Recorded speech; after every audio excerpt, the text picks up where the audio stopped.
Hello, we'll continue there on in our series today. It's just my mom's just there in the background, just helping, keeping the kids a bit happy while we get me and Dad get on with this kind of thing. So in this part, I thought we'd just talk a little bit about the Blackthorn side of things, and I suppose we'll kind of just talk about how we I suppose first you can tell people how I got started and how you taught me about the business. Yeah, well, the first thing I remember about the Blackthorn was that my father would cut it in the winter time, and he would have maybe 20 or 30 lengths of it, and he would put them up the chimney. The chimneys that time were wide, 4 foot wide, approx maybe 4 foot 6, and there was a turf fire, in the centre, and the smoke was what was used for seasoning them, because there wasn't many sheds or any workplaces at that time. Most places everything was done out in the open air. Turf was reeked in, hay was the same. So attached. There was no sheds or much at that time. Any sheds, people or the cows would be living on something that were productive. But anyway, yeah, they were up the chimney, and then he started to learn me how to take the thorns off them when they were after about 2 years up the chimneys and stuff like that, and everything was done by hand. He had rasps and files and all these type of stuff, and he had little things that he made himself as well. For I think they were for donkeys' hooves, but there was a hook on them, but he used to use that, and he showed me how to use that, which was very, did the job, Okay. And yeah, but there would not be no paint involved with them at all. It was just the natural, the natural smoke, which just turned them sort of a black colour, and they were as hard. Thing. So then, making the knob, most of them he would do some called the cardigan type handle, for a sort of a wider grip. He would have them for maybe the sheep men and the types of who would use that type of thing for hooking sheep, while they were dipping them and stuff like that.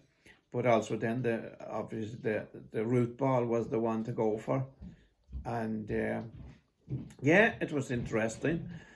And that's what it is, from about 10 years of age up until I left home, go away to college and stuff. That was what the way it was and I enjoyed it, making them, and, then he seemed to disappear with them, those fair days and stuff like that, and he'd go away with a bundle of them, and, they might make a few pounds, bring home some groceries and food stuff for the house. Okay. So, that was the way it was. Everything was about trying to live and, Okay, so you're kind survive. of serving a kind of apprentice of sorts Oh, there. yes, I did, because, his father was also of the same, he would have been a stonemason and a carpenter, made sticks and thatched houses, and all this was the way it was. Well, especially when certain families in ours happened to be one of those that were tradesmen. So, I learned a lot, so that's why I went away to learn my skill as a carpenter then, and Okay, a quick question there. What can you remember about your granddad, about your dad's dad, my great granddad? Well, I can't remember anything about him.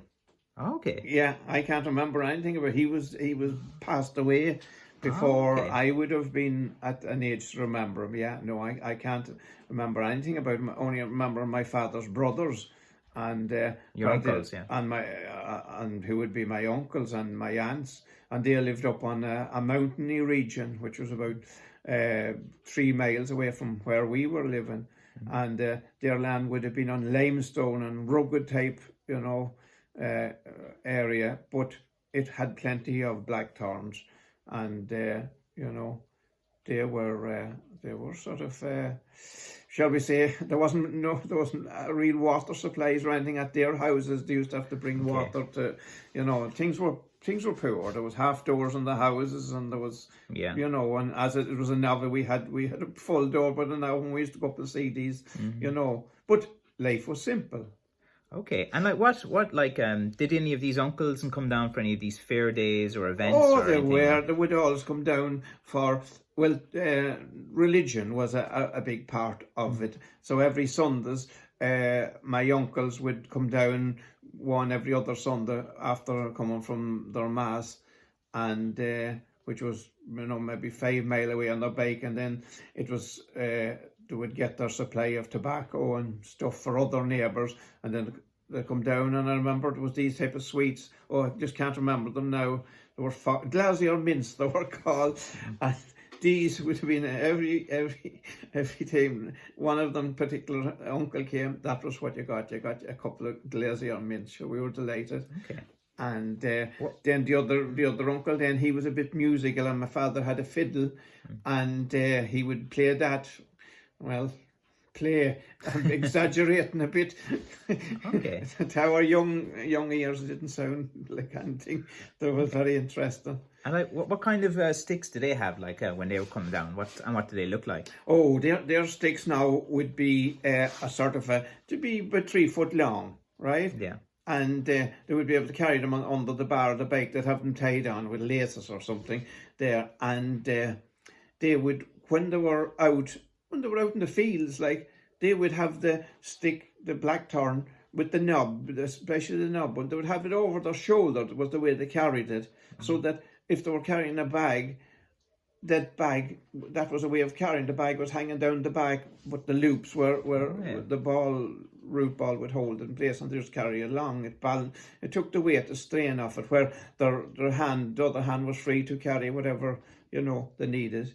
But yeah, that was the way it was. But there were sticks were the sticks, and they were, but they were very protective. They'd never forget them or leave them behind them. They were like their hat or whatever, their shoes. Okay. They'd never leave them behind. Did they ever go as far as naming their sticks, or is that just a bit of a myth? I think that's a wee bit of a myth. I think no, I never heard them named at all. But them, you know what I mean. They might, if they were in the pub and were at the fair days, and there'd be ones comparing sticks, and they might say, "Oh, gee, 'cause that's a beast of a stick," Yeah. and that it'd be, And your man was saying, she's many the fella got a fair scalp over the skull with that one.